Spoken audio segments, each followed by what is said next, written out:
Metode gravity adalah salah satu metode geofisika yang biasa digunakan sebagai survei pendahuluan. Pada kali ini, kami akan melakukan demonstrasi metode gravity. Assalamualaikum warahmatullahi wabarakatuh. Selamat pagi, salam sejahtera untuk kita semua. Perkenalkan, saya Acep Handiarso dari Pusat Survei Geologi. Saat ini kami sedang melakukan kegiatan bantuan teknis peralatan geofisika di Universitas Padjadjaran. Salah satu metode geofisika yang kita kerahkan adalah metode gaya berat. Di sini kami membawa dua buah peralatan, yaitu gravimeter Lacoste dan Romberg tipe G525 dan gravimeter Sintrek CG5.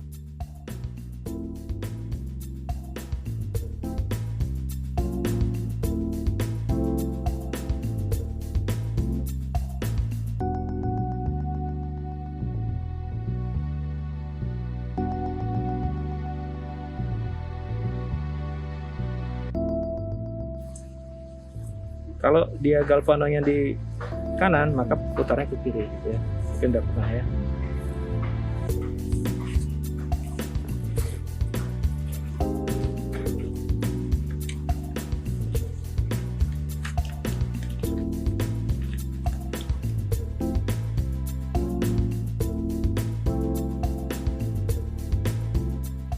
Adapun spesifikasinya untuk gravimeter Lacoste dan Romberg yang tipe G525 ini memiliki resolusi bacaan 0,01 mg atau 10 mikrogal. Sementara untuk yang gravimeter Sintrek CG5 memiliki resolusi bacaan mencapai 1 mikrogal. Baik, untuk metode gravity tujuannya adalah untuk mendapatkan informasi kondisi bawah permukaan yang bergantung terhadap nilai-nilai parameter-parameter yang sesuai dengan metode gravity itu sendiri. Di antaranya masalah medan percepatan gravitasi yang lalu kemudian karena memang gravity ini menggunakan sumber alamiah, memanfaatkan sumber alamiah. Jadi masalah yang perlu kita sangat perhatikan itu adalah koreksi-koreksinya. Banyak sekali koreksi yang harus dilakukan ketika kita mengolah datanya. Di antaranya koreksi tidal, koreksi free air correction, kemudian koreksi drip. Nah, drip juga itu termasuk masalah speknya alat. Jadi ketika kita mau berangkat itu harus ya diperiksa dulu kondisi berapa nilai yang ada tercantum dalam alat tersebut, sehingga ketika kembali ke tempat setelah mengukur di lapangan itu harus dilihat kembali. Jika lebih dari 1% itu merupakan suatu hal yang luar biasa, tidak bisa kita anggap bahwa data itu menjadi valid, menjadi bagus.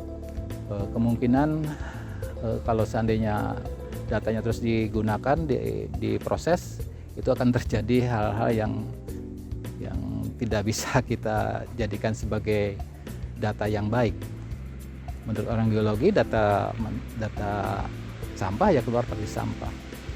Nah, jadi tujuannya adalah untuk mendapatkan informasi bawah permukaan terkait dengan nilai-nilai yang ada dalam parameter-parameter gravity, yaitu adalah medan percepatan gravitasi. Bukan percepatan gravitasi, tetapi medan percepatan gravitasi.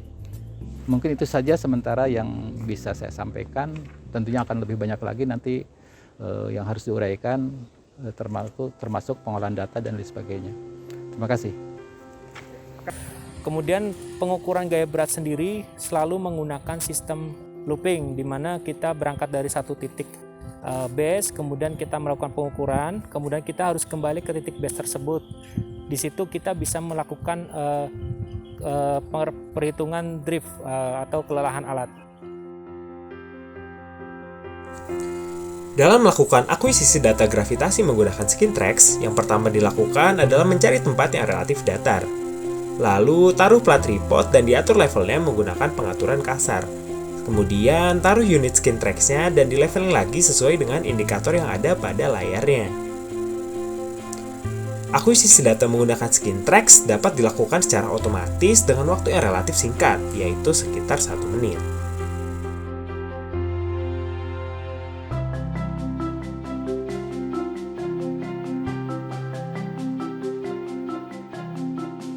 Kemudian faktor akurasi yang tidak kalah penting adalah penggunaan tide correction, di mana kita menerapkan persamaan longman untuk tide correction yang telah diuji cobakan dengan menggunakan software base, dengan menggunakan QuickTide Pro. Kemudian kita kalibrasi lagi dengan menggunakan tide observe dengan pengukuran langsung, dan penggunaan CG5 sendiri, di mana di dalam internal CG5 ini sudah memiliki fasilitas atau feature untuk perhitungan tide correction. Dari perbandingan ketiganya kita memperoleh akurasi di mana perbedaan antara software dengan tide observe yang aslinya itu sekitar kurang dari 20 mikrogal, sehingga kita menilai bahwa hasil pengukuran gaya berat yang kita lakukan itu cukup akurat. Kemudian cara pembacaan yang selalu kami terapkan dalam kegiatan penelitian di Pusat Survei Geologi untuk gaya berat ini selalu melibatkan dua buah peralatan, yaitu peralatan gravimeter itu sendiri dan GPS diferensial, di mana GPS diferensial ini gunanya untuk memperoleh nilai elevasi yang akurat. Nilai elevasi ini digunakan untuk melakukan reduksi gaya berat, yaitu free air correction dan boogie correction. Perkenalkan, nama saya Ahmad Setiawan. Saat ini bekerja di Pusat Survei Geologi. Hari ini kita bisa lihat bersama teman-teman kita dari Universitas Padjadjaran sedang melakukan pelatihan dan pembelajaran di kampus Universitas Padjadjaran. Receivernya ini seri Hemisphere S320.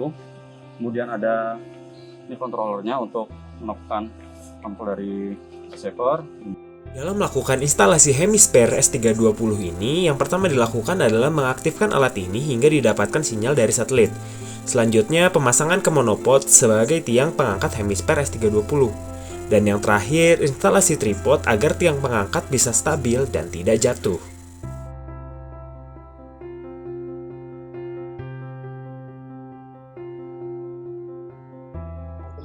Tadi kita sudah lihat salah satu alat survei yang dimiliki oleh Pusat Survei Geologi. Yang tadi kita gunakan adalah alat GPS, yaitu GNSS Hemisphere dengan tipe receiver S320. Alat tadi bertujuan untuk mengukur posisi serta ketinggian.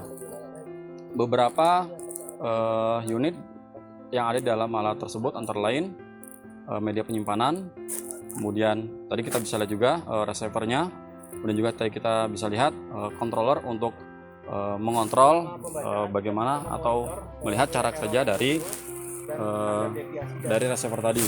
Sebelum kita melakukan pengukuran, di awal kita melakukan pengaturan terlebih dahulu di controller, baik itu terkait dengan job settingnya, kemudian di mana kita berada, yaitu terkait dengan zona UTM di mana kita berada saat ini. Misalkan di sini kita di Bandung, itu kita berada pada zona UTM 48S.